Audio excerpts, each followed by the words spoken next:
Hello everyone, welcome back to my channel. আজকে আমি তৈরি করে দেখাবে খুবই সিম্পলভাবে কিভাবে ঘরে আপনারা ভ্যানিলা বাটার ক্রিম কেকটি তৈরি করতে পারবেন। তো চলুন শুরু করি।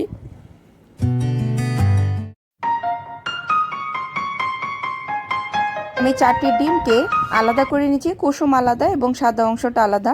এই সাদা অংশটাকে আমি এটাকে হ্যান্ড বিটার অথবা আপনাদের কাছে ইলেকট্রিক বিটার থাকলে একটু তাড়াতাড়ি হয়, সেটাকে বিট করে আমরা এটাকে ফোমের আকারে ধারণ করাবো।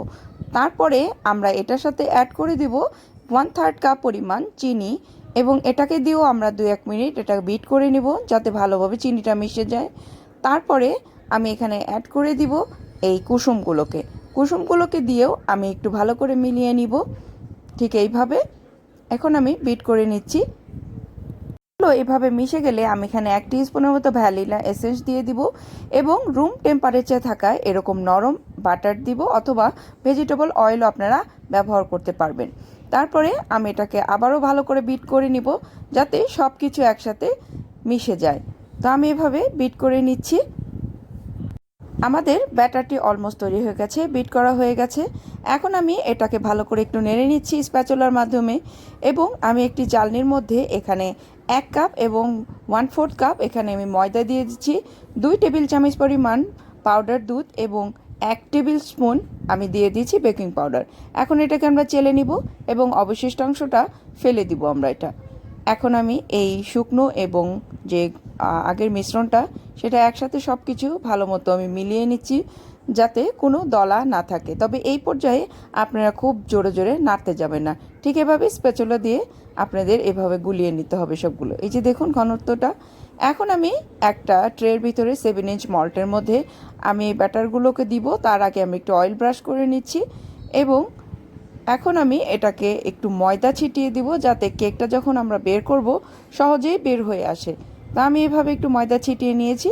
এখন সরাসরি আমি ব্যাটারগুলো এই মল্টের ভিতরে আমি প্লেস করে দিচ্ছি, একটু ডিপ করে নিচ্ছি যাতে কোনো বাবল না থাকে ভিতরে। ওভেনে করব তাই প্রিহিটেড ওভেন আমি 180 ডিগ্রি সেন্টিগ্রেড 30 থেকে 35 মিনিট কুক করে নিয়েছি এবং এটা তৈরি হয়ে গেছে। এখন আমি এটাকে 2 স্লাইস করে এখানে আমি সুগার সিরাপ দিয়ে আমি 2 পাশেই বাটার ক্রিমগুলো লাগিয়ে নেব। তো আমি এভাবে নিচের পার্টটা আমি লাগিয়ে নিয়েছি। এখন উপরেও আমি সুগার সিরাপ দিয়ে তার উপরে আমি ক্রিমগুলো ভালো করে বিছিয়ে দিচ্ছি এবং এটাকে আমরা ফ্রিজে 30 মিনিট সেট হতে দেব। তারপর ডেকোরেশনটা আমরা করব। বাটার ক্রিম কেকটি একদম সিম্পল ডিজাইনে আমি তৈরি করে দেখাচ্ছি যাতে এটা আপনারা সবাই করতে পারেন, খুব বেশি প্রফেশনাল হতে হবে না। তা আমি এটাকে দুটো কালার মিশিয়ে সাদা এবং পিঙ্ক দিয়ে আমি এই কেকটি তৈরি করে নিচ্ছি। এই কেকটি আপনারা বার্থডে কেক হিসেবেও আপনারা তৈরি করতে পারবেন ঘরে এবং সবাইকে সারপ্রাইজ দিতে পারবেন। তো আমি এভাবে এই যে দেখুন সাজিয়ে নিচ্ছি নিজের ইচ্ছা মতো। বাস আমাদের কেকটি ডেকোরেশন করা হয়ে গেছে। আমি আপনাদেরকে কেকটি কেটে দেখাচ্ছি আমাদের ভ্যানিলা বাটার ক্রিমটি কতটা পারফেক্ট হয়েছে। এই যে দেখুন কত সফটলি এবং ইয়ামিভাবে এটা আমি কেটে নিয়েছি। এখন দেখুন এটা আমি বের করে নিচ্ছি। এই যে দেখুন কত সুন্দর পারফেক্ট এবং ইয়ামি এই বাটার ক্রিম কেকটি তৈরি হয়েছে। আশা করি আমার আজকের রেসিপিটি আপনাদের অনেক ভালো লেগেছে। আর ভালো লাগলে আমার সার্থকতা। আমার চ্যানেলটি যারা এখনও সাবস্ক্রাইব করেনি আমার চ্যানেলটি সাবস্ক্রাইব করবেন এবং পাশে থাকা বেল আইকনটি চেপে দিবেন যেন যে কোনো নতুন ভিডিও দিলে সাথে সাথে নোটিফিকেশন পেয়ে যান। তো আজকের মতো এখানেই আমি বিদায় নিচ্ছি। আল্লাহ হাফেজ।